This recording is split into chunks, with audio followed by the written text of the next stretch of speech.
Olá, hoje no nosso programa vamos viajar à França. Eu vou conversar com Priscila Gachimusso, que é empresária e vai trazer para nós as curiosidades do lugar.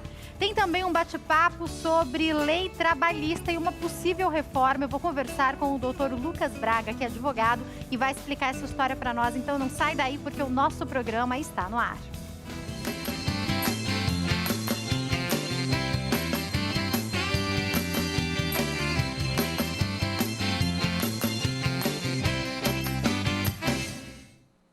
Olá, muito boa tarde. Obrigada a você que me assistiu do Brasil, de fora do Brasil, de qualquer lugar do mundo. Obrigada pelo carinho, pela audiência, pelos recados sempre nas redes sociais. Eu tô te esperando, viu? Lá no meu Instagram, @JaqueStefano, e na minha fanpage, facebook.com/JaquelineStefano. Através dessas redes sociais, você interage com o programa enquanto nós estamos no ar, deixa a sua pergunta, faz o seu comentário sobre os temas abordados aqui e pode também acompanhar um pouquinho do meu dia a dia, do que está acontecendo nos bastidores e no programa ao vivo. A qualquer momento também você liga para 0 operadora 11 3337 5886 para participar e deixar a sua dúvida para nós. A gente começa o programa de hoje viajando à França. Eu vou conversar com a Priscila Gachimusso, que é empresária e traz para nós as curiosidades desse país. Tudo bem? Boa tarde, Priscila. Oi, Jaque, tudo bem? Tudo ótimo. Me conta em que local da França você está hoje? Eu estou em Lyon. Me parece que você está de férias, é isso? Isso, na verdade eu estou viajando. Hoje eu sou baseada em Lyon, mas hoje eu estou no sul da França, estou na Côte d'Azur. Ai, olha, que elegância. A gente associa a França a muita elegância, sofisticação. A gente pensa na Europa de um modo geral, e França é um dos primeiros países que a gente associa. E eu queria que primeiro você contasse para nós que horas são aí, como é que está o clima na França. Conta para nós. Bom, aqui são 19 horas agora. Nós temos 5 horas de diferença com o Brasil. Nós estamos em pleno verão, né, na França. Então, o tempo hoje na Côte d'Azur está a 33 graus. Em Lyon está um pouquinho menos, que eu sempre acompanho também. Mas em Lyon está um pouquinho menos, 25, 26. Mas aqui no sul da França está bem calor. Eu tenho lido de ondas fortes de calores em alguns países da Europa, li muito a respeito de Roma, por exemplo. Como é que está na França? Está mais quente que o normal ou aí não? Nós temos na França períodos de canicule, que a gente chama, que é quando tem episódios de calor intenso, e nós tivemos, sim, até semana passada.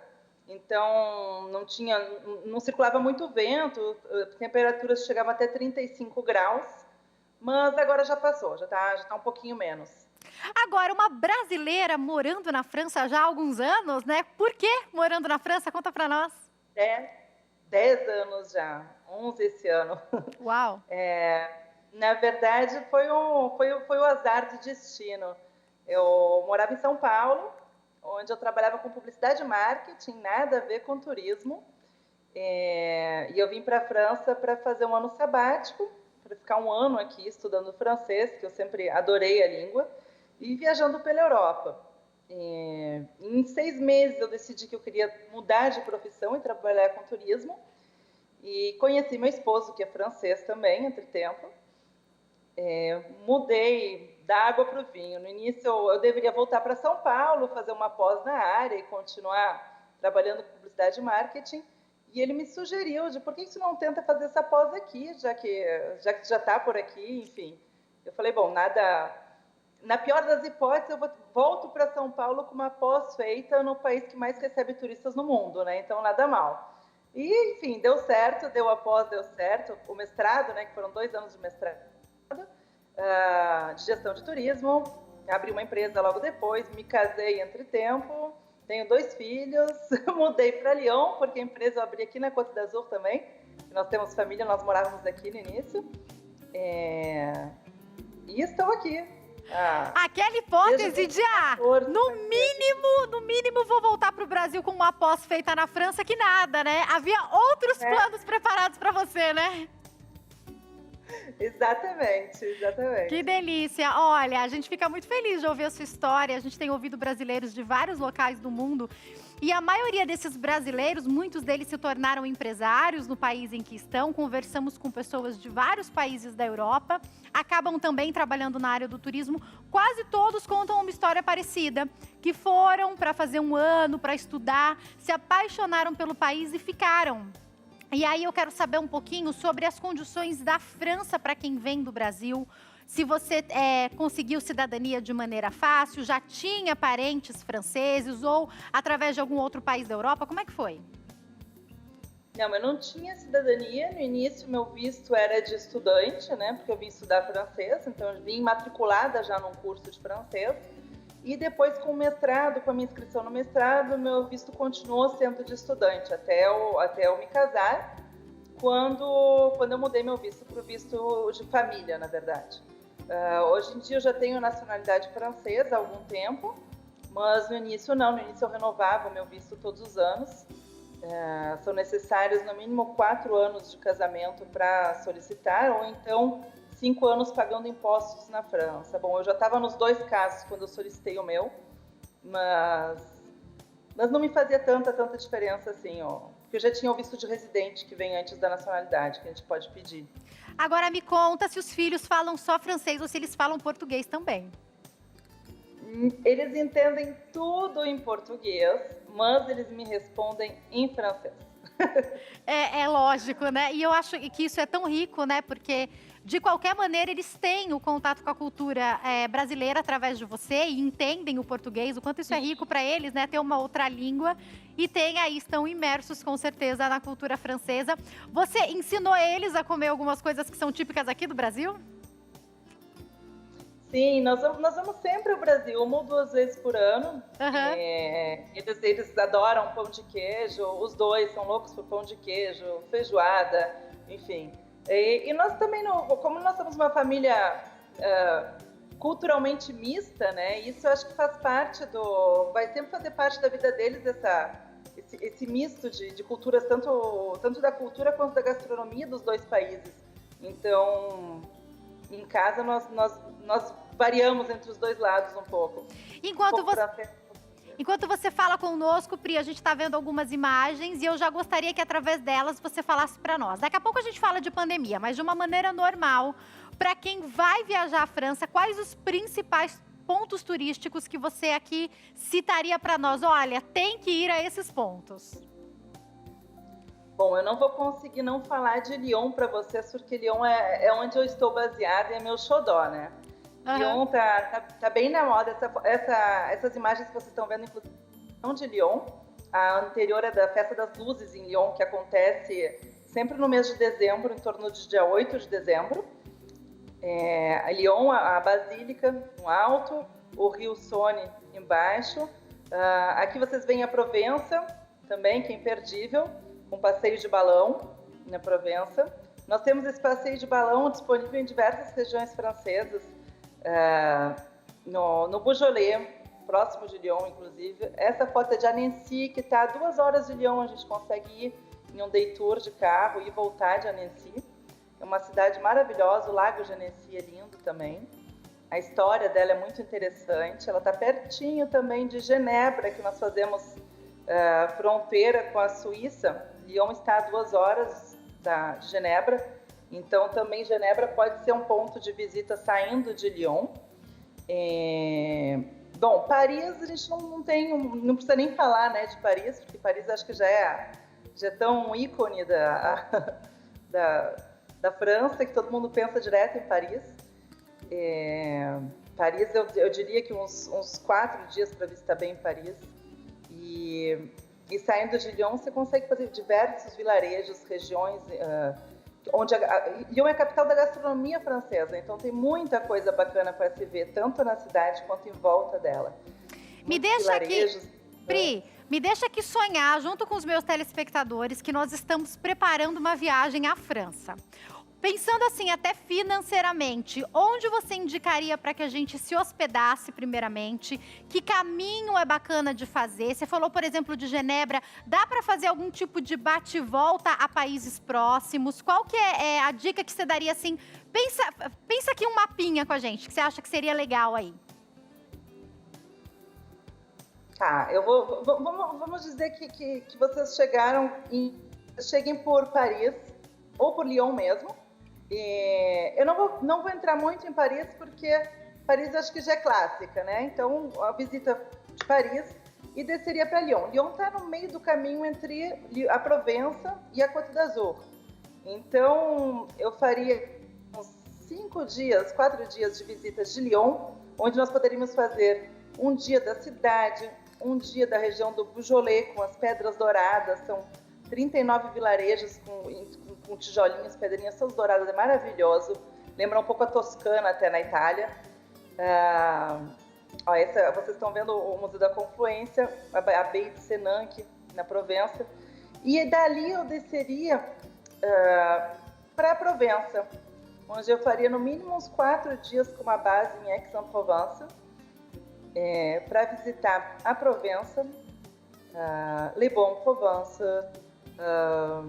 Saint-Rémy, e de lá eu viria para a região do sul da França, para a Côte d'Azur. A Côte d'Azur, ela começa teoricamente em Saint-Tropez, mas um pouquinho antes vocês já conseguem desfrutar de lugares paradisíacos e talvez até um pouco menos turísticos que Saint-Tropez, Nice, Mônaco. Tem lugares maravilhosos para visitar. Aqui estão as lavandas, o período das lavandas é muito bacana também no período de julho, no mês de julho para vir. Nós estamos passando pelos vinhedos, pelos vilarejos, o Hotel Negresco, que é um clássico de Nice. Aqui, Mônaco.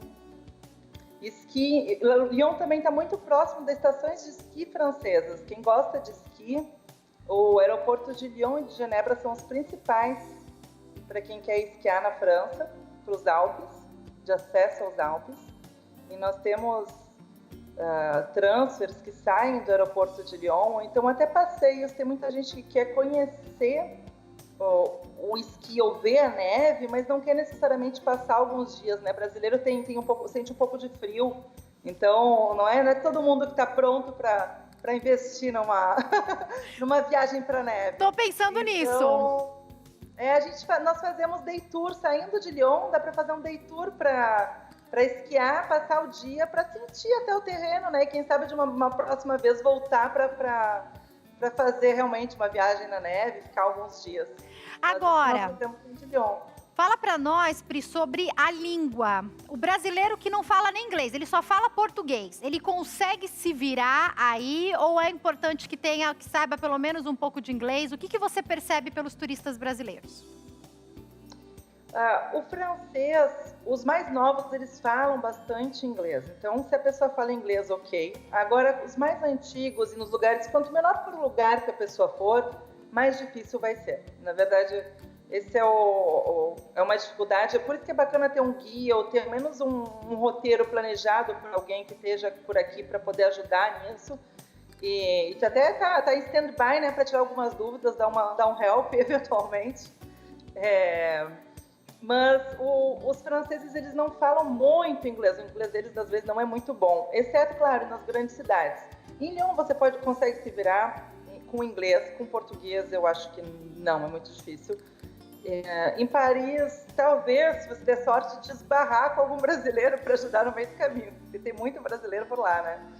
Mas, se não, em inglês dá para se virar também. Uma cidade, é uma metrópole, né? Então, assim como São Paulo, a gente consegue se virar bem. Agora, nas cidades menores, nos vilarejos, em cidades mais isoladas, quanto menor for a cidade, mais difícil é, na verdade. Agora, quando se planeja uma viagem, é possível que a pessoa tenha um guia para acompanhá-la? Vamos supor essa viagem aí que você deu a dica para nós, que a pessoa separou ali 15 dias e ela vai tentar fazer um tour aí maior mesmo. pela França. É possível ter alguém acompanhando ou a direcionando durante todos esses dias? Claro, claro, com certeza. Nós oferecemos esse tipo de serviço, inclusive. Ele pode tanto ter um guia acompanhante quanto um motorista guia que pode fazer todo o trajeto com ele de carro. Isso é muito gostoso na França, né? Pode parar, e a pessoa está ali pronta para resolver todos os problemas que aparecerem, né? Então, só resta o cliente desfrutar das férias e da França. Nós oferecemos esse tipo de serviço. Pri, conta para nós sobre o momento atual da pandemia, que eu sei que mudou tudo, com certeza, para o turismo. Me parece, eu conversava com a Priscila fora do ar, que a França foi reaberta para turistas, inclusive aberta para turistas brasileiros vacinados, com algumas exceções. Como é que está a situação agora? Sim, a França já reabriu para brasileiros, graças a Deus. Demorou bastante, mas nós que trabalhamos com turismo, nós ficamos quase um ano e meio, né, parados em função disso. Então foi um período bem complicado, até de não saber quando que a coisa vai voltar, se vai abrir, se vai refechar, né? Isso é bem, bem complicado para a gente. Foi complicado, eu acho que o pior já ficou para trás agora. E a França reabriu, estão recebendo brasileiros vacinados. E a única particularidade que é importante falar é que a Coronavac ainda não foi homologada pela União Europeia. Está em trânsito, é um processo que está em trânsito. Eu acredito que não vai demorar muito, porque mesmo até a Suíça, que é a nossa vizinha, já homologou a Coronavac, né? Então, os viajantes vacinados com Coronavac já podem ir para a Suíça. E quem sabe vir da Suíça para a França depois, mas tem aquela história da quarentena, que tem que ter um pouco mais de tempo disponível para a viagem, né? Aí tem que se preparar para isso também, né? Para o tempo que talvez você precise fazer para entrar entre um país e outro. Como é que tá a questão do passe sanitário aí na França? Também tá valendo? Tá, o passe sanitário está em vigor aqui, está sendo bem, bem controlado nos restaurantes, museus, todos os lugares que reagrupam mais de 50 pessoas. Teatro, e aí, para os turistas, como é que funciona isso? A França, ela está dando passe sanitário. Você pode fazer o pedido no site da Embaixada Francesa, do consulado, e ele emite o passe sanitário europeu para quem está vindo com passagem, com viagem marcada para a França. Então, se alguém precisar, eu deixo até à disposição, ficou à disposição, se alguém quiser os detalhes ou o link que eu envie, porque eu sei que é uma etapinha que é mais complicada para quem está por fora, né, quem não trabalha com turismo. Eu fico à disposição, posso mandar o link, explicar como que faz, para ajudar os turistas brasileiros a voltarem, né? Muito obrigada, viu? Olha, eu acho que é o plano de muitos de nós fazer essa viagem, poder fazer uma grande viagem, se não no final desse ano, no próximo. Junto a isso, a gente fala bastante também sobre valor de dólar e valor de euro. Tem dicas também para que a viagem fique mais em conta, Pri? Olha, eu sei que no momento o valor do euro está super alto, né? Eu acompanho o dia a dia dele e realmente tem horas que dá uma apertada, dá uma subida forte, né? Mas está entre 6 e 7 e não está descendo muito, né? Eu entendo que isso atrapalha um pouco os planos de quem quer viajar para cá. A França é um país não tão caro quanto a Suíça, mas não tão barato quanto nossos vizinhos, Itália ou Portugal. Então, tem que ter um budget planejado realmente para viajar para a França. Uma maneira de economizar, às vezes, seriam os deslocamentos, o deslocamento interno de trem. Se você comprar com bastante antecedência, você consegue preços mais interessantes. Os hotéis também, mesma coisa, com um pouco de antecedência, você consegue tarifas melhores. E, inclusive, agora, nesse período de pós-temporada turística, né, de verão, que agora setembro já começa a baixar, então, nos períodos de entre-temporada, eu diria, são períodos bacanas para se viajar, pagando um pouquinho menos, porque existem menos turistas europeus circulando por aqui, porque não são só os turistas de fora, né, são os europeus também que fazem subir os valores.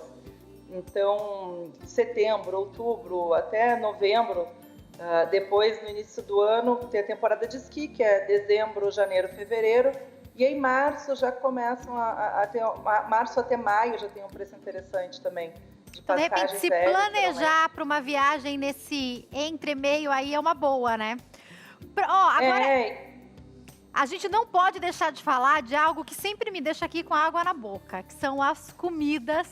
A gente fala comidas típicas, né, de cada país. Eu quero falar um pouco sobre o que tem aí na França, o que você preparou pra gente. Conta pra nós. Gente, o que não tem na França, né? Porque a França, bom, eu tenho uma paixão incrível por queijos. Até essa foto aí do lado caiu bem. Porque eu sou apaixonada pelos queijos franceses. Existem mais de 1.200 tipos de queijos franceses. Entre os queijos, as patisseries, né? A confeitaria francesa, as especialidades que nós descobrimos, esses queijos estão no mercado em Aix-en-Provence.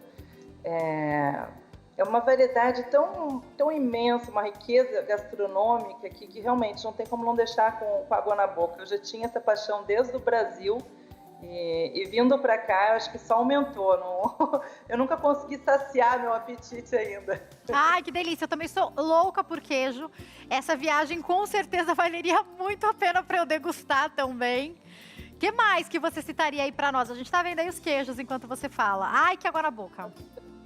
Nós estamos vendo os queijos, esses são os queijos de cabra. Depois, a riqueza da França, o que é muito bacana na França, é que apesar de ser um país relativamente pequeno, cada região tem uma especialidade, a gastronomia ela muda completamente. Por exemplo, a gastronomia lyonesa, tem a gastronomia clássica francesa, claro, que é a que nós conhecemos mundialmente, e depois existe a gastronomia regional em cada região francesa. Essa galette de roi, que é da festa de Reis, em janeiro. Então, na Provença, são comidas mais leves, mais em torno do Mediterrâneo, com tempero provençal, a história das ervas de Provença. Em Lyon, já são mais à base de tripas, um pouco mais pesada a gastronomia típica lyonesa. Acho que tem para todos os gostos, isso que é o bacana da França, porque cada região que nós viajarmos, nós encontramos algo completamente diferente. A Bretanha tem outras especialidades, já são frutos do mar, do oceano, e outros pratos derivados muito à base de manteiga, amanteigados. Acho que a França tem para todos os gostos, isso é bacana. Conta pra gente mais ou menos como que é um almoço de família aí, tá? Como que costuma ser um almoço na França? Porque aqui a gente tem a nossa referência do Brasil, que geralmente é arroz, feijão, salada, uma carne. Essa costuma ser a comida aqui no Brasil. Um almoço, normal aí, num dia de semana. Como que é esse almoço aí na França? O almoço de semana, o que é incrível de contar para vocês é um segredo. A gastronomia francesa do dia a dia, ela é mega simples, é mais simples que a brasileira, inclusive. No dia a dia da semana, eu vou falar de semana e vou falar do almoço tradicional francês de final de semana. Na semana, ele gira em torno de um prato só. Então, por exemplo, você vai comer um bife com salada, vai ser um bife realmente só com alface do lado. Às vezes vai ser uma massa. É super Por isso que os franceses são tão magros! Isso é verdade. Não, o almoço do dia a dia, ele é super... os franceses comem, eu digo. Não que a gente vai comer no restaurante. Mas os franceses comem uma coisinha super prática, assim. É para matar a fome mesmo. A cozinha, até alguns clientes riem quando eu falo isso, mas é verdade. A cozinha francesa do dia a dia é muito prática. E, claro, existem as especialidades francesas de almoço típico francês, que é aquele almoço de final de semana, almoço do restaurante, que nós vamos um dia da semana à noite, ou que nós vamos receber amigos em casa. E esse almoço é mais completo, mais elaborado, e são 5 etapas o almoço. Então, você vai ter o aperitivo, você vai servir um drink, alguma coisa para beliscar. Depois você vai passar a mesa. Na mesa você vai ter a entrada. Depois da entrada você vai ter o prato principal, que ele pode ser em uma só etapa, como ele pode também ser em 2 etapas. E em seguida você vai ter o queijo, que o queijo na França nós comemos na sobremesa. Isso para mim era difícil no início de associar. Demorei uns 2 anos para associar o queijo na sobremesa. Nós comemos o queijo como sobremesa. Mas como assim? E depois... Peraí, desculpa eu te interromper, mas me conta mais sobre esse queijo como sobremesa. Quero mais detalhes. Me conta mais sobre isso. O queijo realmente é uma sobremesa francesa, é uma etapa antes da sobremesa, na verdade seria uma pré-sobremesa. Ele vem depois do prato principal. Nós comemos um queijo, um prato de queijos, normalmente o prato típico de queijos, ele é montado com no mínimo 3 queijos, um queijo azul, um queijo duro, de forma duro, e um queijo mole. E em seguida vem a sobremesa. E isso é o que eu acho super bacana, é que as crianças aprendem isso na escola. Eu vejo minha filha de 6 anos, ela come todo dia na escola, ela come a refeição com a entrada, o prato principal, o queijo e a sobremesa. Então isso Aí já ficou difícil para manter o peso, porque só depois da comida vinha esses 3 tipos de queijo, meu Deus! Agora, me conta uma curiosidade sobre as principais sobremesas. O que são as principais sobremesas da França? As sobremesas francesas nós conhecemos, nessa nós estamos vendo uma espécie de brownie com chocolate, framboesas que até não é tão típico, né? Não é francesa. A elaboração eu diria que ela é francesa, mas a sobremesa em si não é tão francesa assim. Nós temos o crème brûlée, que é o famoso, aquele clássico creme que vem com açúcar queimado em cima, que é como se fosse um flan, né? Mas ele é feito à base de ovos com baunilha. Nós temos a tarte tatin, que é a torta de maçãs francesa, que é feita com uma massa finíssima. Entre outras, existem tantas sobremesas que dá para fazer uma para cada refeição, para cada... Vou te contar que eu gostei desse negócio aí do queijo depois da comida, porque eu também gosto muito de queijo. Achei estranho, mas gostei, viu? Agora, a brasileira, me conta, no dia a dia, é só o bife com a salada ali, por exemplo, mesmo? Ou você leva um arroz e feijão, de vez em quando você faz aí para sua família, seja no almoço ou na janta? Ou você já se habituou a essa cultura? Eu tento fazer um meio do caminho. Eu gosto de fazer o meio do caminho. Eu tenho lá meu lado prático, porque, bom, eu não tenho tempo também para dedicar tanto no dia a dia para a cozinha, e também não é minha... Eu gosto de comer, mas eu não sou tão de cozinhar. Então, boa! Então, eu sou boa para comer e para variar, mas não tanto para cozinhar. Então, eu tenho esse lado prático francês que eu acabei adotando um pouco, sim. Mas, em compensação, como eu tenho crianças, eu me sinto um pouco na obrigação de ter aquele lado equilibrado da comida brasileira, sabe? De ter sempre um acompanhamento, de não ficar só num prato só, de ter sempre uma proteína, um carboidrato, um legumes. Então, eu sempre tento equilibrar. Por mais que eu tento simplificar, mas eu tento sempre equilibrar. A verdade é essa. Agora, pra gente finalizar ainda falando sobre gastronomia, aqui no Brasil, quando a gente fala de um chefe francês, vem com um conceito incrível. Aí vocês têm grandes referências, porque aqui no Brasil, quando a gente pensa na culinária francesa, na culinária mediterrânea, ou especificamente nos chefes franceses, isso tem um peso muito grande. Como que é para vocês que estão aí? Então, a profissão de chefe, eu acho que ela tem esse glamour, né? Esse renome que veio, esse peso todo. Nós estamos vendo o chefe dos chefes, o papa da culinária francesa, que é Paul Bocuse. O restaurante dele fica em Lyon, ele já faleceu, mas ele é um ícone, ele faleceu recentemente, inclusive. Ele é um ícone da gastronomia francesa. E um detalhe dele, que às vezes os clientes vão ao restaurante dele, esperam, óbvio que o serviço é impressionante, a qualidade da cozinha também, mas ele trabalha com a gastronomia, com os produtos locais de maneira simples. Então ele coloca em valor os produtos locais. E isso eu acho que foi ele que inventou a cozinha francesa contemporânea, né, que é conhecida mundialmente hoje em dia. Isso a gente deve ao Paul Bocuse, e é isso que ele vende no restaurante, que é vendido, né, no restaurante dele. Colocar em valor o que é, de maneira simples, o que é bom, sem elaborar tanto, mas colocar aquele prato e realmente uma experiência incrível. Jantar, um almoço no restaurante do Paul Bocuse, assim como outros, nós temos vários em Lyon ou em toda a França, né? Vários chefes franceses.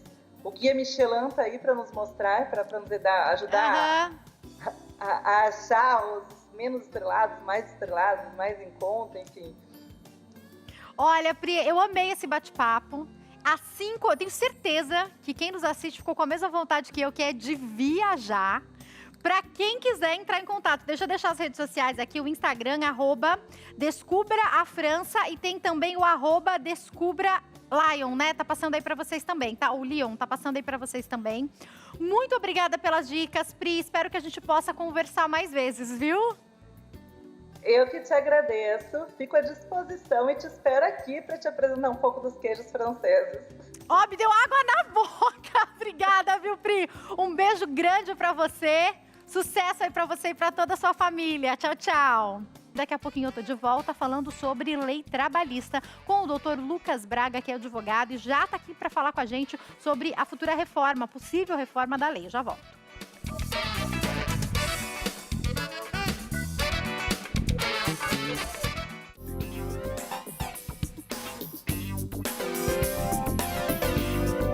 Nosso programa está de volta. O nosso site é o www.hittv.com.br para você ficar por dentro de toda a nossa programação. Além disso, enquanto o programa acontece, tem as nossas redes sociais para você interagir e o telefone 0 operadora 11 3337 5886.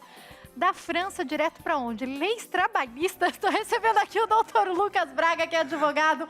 Doutor, eu sei que talvez não seja o tema que a gente fala, nossa, que gostoso, mas é informação, a gente precisa saber, né? Boa tarde. Olá, muito boa tarde, muito obrigado pelo convite, sempre um prazer voltar para casa. A gente estava brincando nos bastidores, pois né?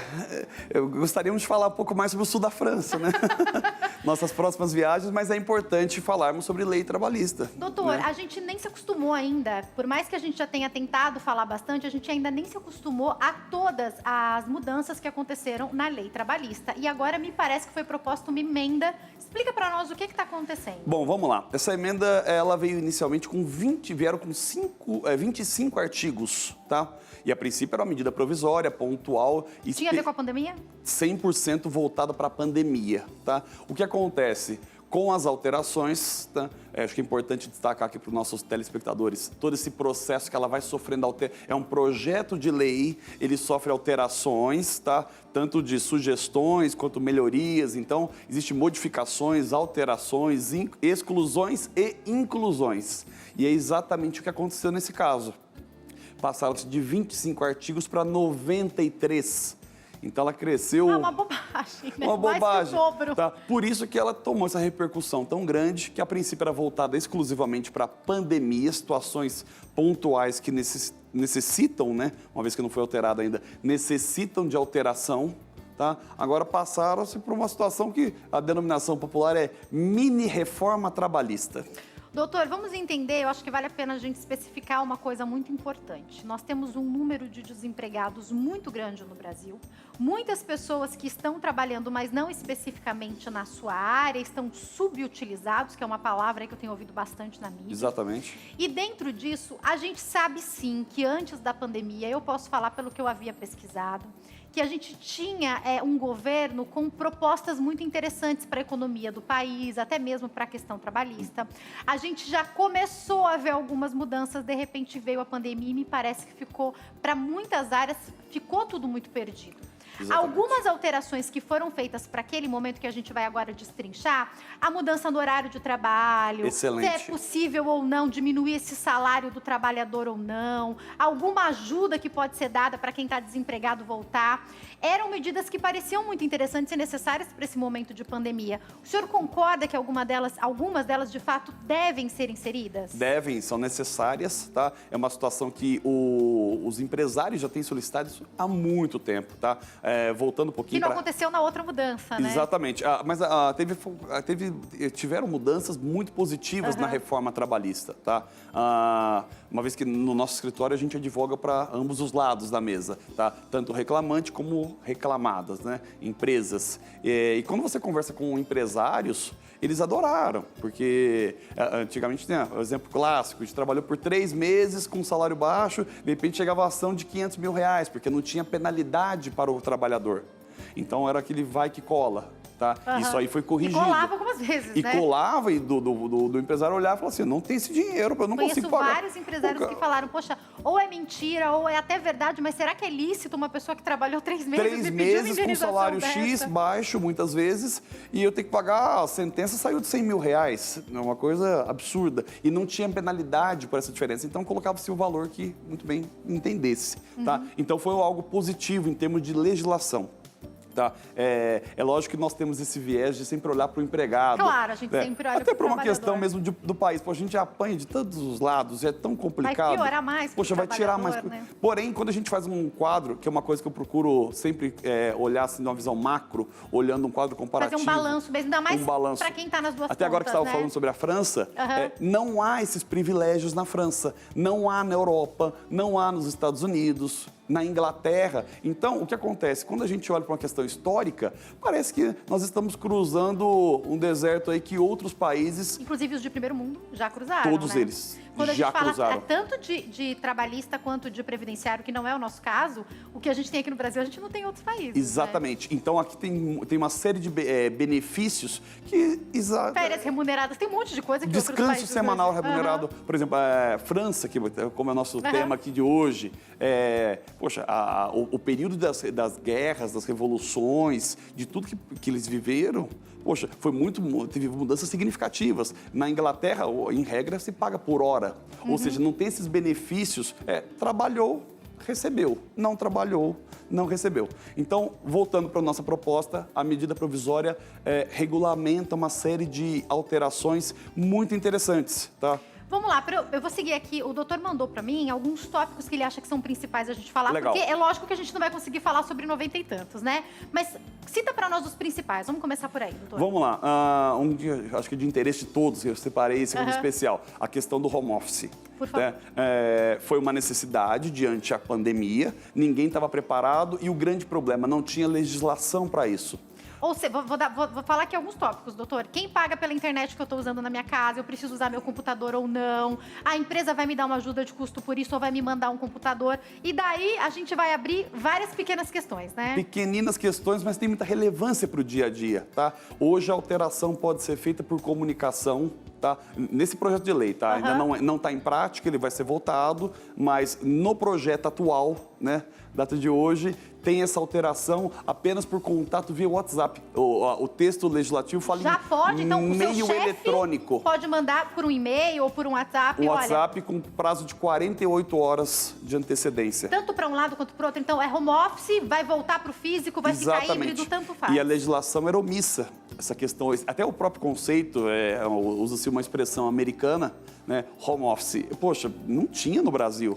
Não tem o trabalho em casa. A gente estava começando a falar sobre coworking, a gente estava começando a falar sobre isso no Brasil, Então né? é uma evolução que, fatalmente, nós tínhamos que passar por isso. Então é muito positiva. Algo bem interessante também para o trabalhador foi a extensão... Para o trabalhador até que não faz diferença, mas vamos lá. Mas para o empregador, a questão da extensão do programa de benefício tá, emergencial. É o novo bem.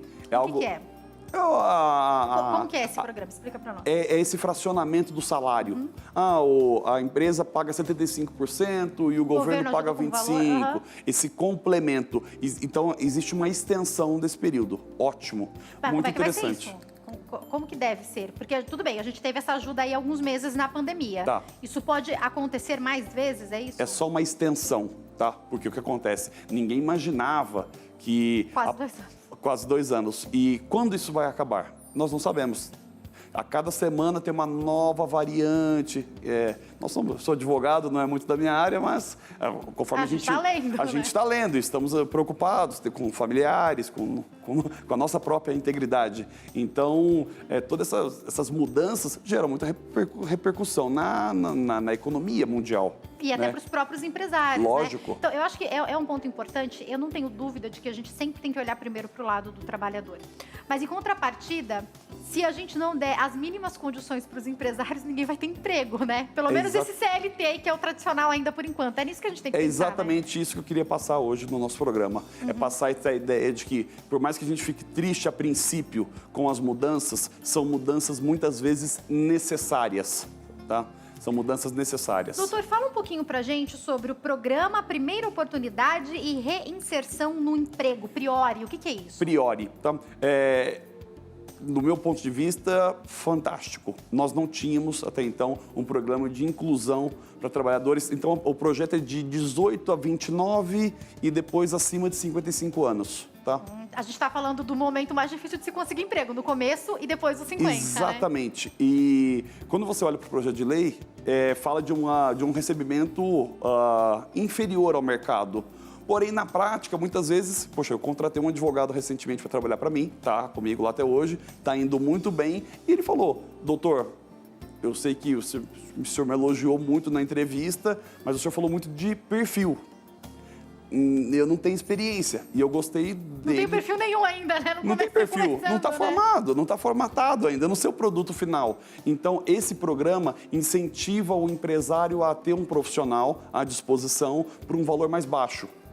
E quem já esteve nessa posição, eu acho que todos nós aqui, de início da carreira profissional, ter uma oportunidade, você não está muito preocupado naquele primeiro momento de, nossa, eu estou ganhando um pouco aquém do mercado. Não, eu vou ter... Precisa entrar na área, né? Precisa entrar na área e eu vou ter alguma renda, tá? E isso aí não é feito cascata, como eu sempre procuro numa visão macro, você estimula a economia de uma maneira muito interessante. Né? A circulação mesmo da moeda, recolhe impostos. O giro, né? O giro. E olha que interessante, você pode estar pensando, é tipo um estágio, mas pensa que depois dos 25 anos conseguir estágio é muito difícil. É muito difícil. Então, se a gente está querendo comparar um estágio, ter isso prolongado até uns 29 anos é muito interessante, muito né? interessante. 29, e muitas vezes a gente sempre visa as mulheres. Né? Eu acho que nós já tivemos algumas vezes aqui no seu programa e é sempre um foco, né? Essa questão da mulher. Aquele quadro, engravidou no final da adolescência, início da vida adulta. Não se dedicou mais à vida profissional. Não conseguiu estudar e tal. Então, passa e depois cai nessa regra. 25, 26 anos, não tem experiência, recém-formada. O filho já está na escola, ela quer voltar para o mercado de trabalho. E ela quer voltar até por uma necessidade de produtividade mesmo, assim, ela precisa produzir. Então, eu achei essa parte do programa, do projeto, muito interessante. Achei muito positiva. Doutor, isso daí, vamos lembrar que a gente está falando de um projeto de lei, ainda vai ser votado, é isso? Como é que funciona? Sim, ele já foi aprovado, tá? Tiveram essas alterações de 25 para 93. Uma bobagem. ele cresceu absurdamente, mas hoje ele está no Senado, tá? E cresceu por necessidade, na sua opinião, Por necessidade, né, sim. Foi bom. Presume-se que em alguns momentos, até por questão política, tá? Aproveita-se uma mini reforma para empurrar um outro interesse comercial, de pressão externa de empresários, de tudo, que é onde tem que ter essa balança para não tirar tudo de uma vez do empregado. Para ter equilíbrio de fato, Para ter equilíbrio. Agora, doutor, como é que fica a questão, então, da jornada de trabalho? Tá, a jornada sofreu nesse novo projeto, ela sofre algumas alterações, tá? É específico por categoria, tá? Por sinal, essa é uma das grandes críticas de analistas, de juristas, olhando esse projeto de lei. Opa, pera lá. Vai nos diferenciar por categoria, é isso? Não, é porque ele tira o acordo coletivo, ele tira um pouco, ele deixa um pouco o sindicato de lado. Entendi. Tá? Olhando inicialmente, a nossa opinião é contra. Poxa, distingue muito e fica muito nessa questão, o funcionário fica muitas vezes... Fica muito particular, né? É 100% particular, ele fica muito vulnerável, tá? A ideia do sindicato é justamente fortalecê-lo, protegê-lo. Seja uma pessoa com mais ou menos influência em uma empresa, ele vai ter o mesmo direito e dever que todos os outros da categoria dele, né? É exatamente isso. Então, por esse lado, é um prejuízo. Por outro lado, a gente olha uma questão histórica de sindicatos, não só no Brasil, Estados Unidos, acho que foi... Estados Unidos e Inglaterra são os dois países que mais sofreram com sindicato na história. E chega um momento que eles ficam tão fortes que eles inviabilizam todo tipo de transação. Então, a palavra é equilíbrio. Tá? Espera-se que o nosso Congresso Nacional tenha bom senso nessas aprovações. Tá? Pode ser que algumas dessas, são 92, né? 93. 93. Pode ser que alguns passem, outros não. Como que funciona agora? Com certeza, isso no Senado? é certeza absoluta que haverá alterações. Tá? Esse não é o texto final. Pode mudar o salário do empregado, uma vez que talvez seja possível alterar essa jornada? A gente já sabe sobre isso? Sim, é possível. É possível reduzir. Até pode ser complicado, né? Pode ser complicado, né? Infelizmente, é um dos pontos aí que ficou bem desfavorável para o funcionário. E isso aí pode ser pessoal, então, também? Essa questão também pode ser pessoal? Sim, porque não, tira um pouco, deixa um pouco apartado a questão do sindicato em termos de categoria. Então, vamos supor, tenho 3 administradores que trabalham na minha empresa, os 3 com a mesma profissão. Eu posso ter um que trabalha 7 horas, outro que trabalha 5, por exemplo, é isso? Sim. Tem muito mais liberdade. A palavra seria flexibilidade, tá? Nessas negociações. O que talvez tenha a ver um pouco com esse futuro de que a sua carreira depende de você especificamente mesmo, né? Da sua produtividade, da sua produtividade, da sua performance, da sua entrega. Tá? Quando a gente está falando de um quadro, olhando uma amostra competitiva, bons trabalhadores, todo mundo adoraria esse cenário. Quando lutar para ter o melhor, né? Melhor. Quando a gente olha para uma questão já de todos, fica essa questão do... Poxa, eu acho que vai ter uma fragilidade muito grande. É até cultural, não combina muito com o Brasil ainda isso, né, doutor? Ainda é muito novo. Como a gente vê o regime CLT para o futuro, na sua opinião? Tá tendo uma série de dúvidas quanto a isso. O que é o regime CLT? Ele vai ser extinto? Não. É uma medida provisória, vai ser uma emenda. Tá? Não haverá uma substituição. Não se fala mais em consolidação das leis trabalhistas. Isso é bobagem. Tá? Vai ser uma alteração, tá? É mais uma inclusão, tá? Ela pode ser revogada a qualquer momento? Como é que funciona isso? Sim, pode não ser aprovada, pode não ser sancionada pelo presidente. Doutor, é muito assunto e como a gente já previa, não deu tempo de falar tudo aqui. Eu vou te convidar para voltar em breve e eu acredito que daqui a algum tempo a gente já tenha até mais sólido isso para poder falar mais sobre esse assunto. O que o senhor acha? Pode ser? Estou totalmente à disposição. Eu, infelizmente, tenho que encerrar, mas eu vou deixar o telefone, 0 operadora 11 991386075. Tem o Instagram, @freirebraga.advogados e o site fbragaadvogados.com.br. Exatamente. Certo, doutor? Muito obrigada, viu? Etilene, muito obrigado. Mais vezes. Obrigada pelos esclarecimentos. Obrigada a você também pelo seu carinho, pela sua audiência. Tenha uma ótima semana. Estou te esperando aqui amanhã, se Deus quiser. Tchau, tchau.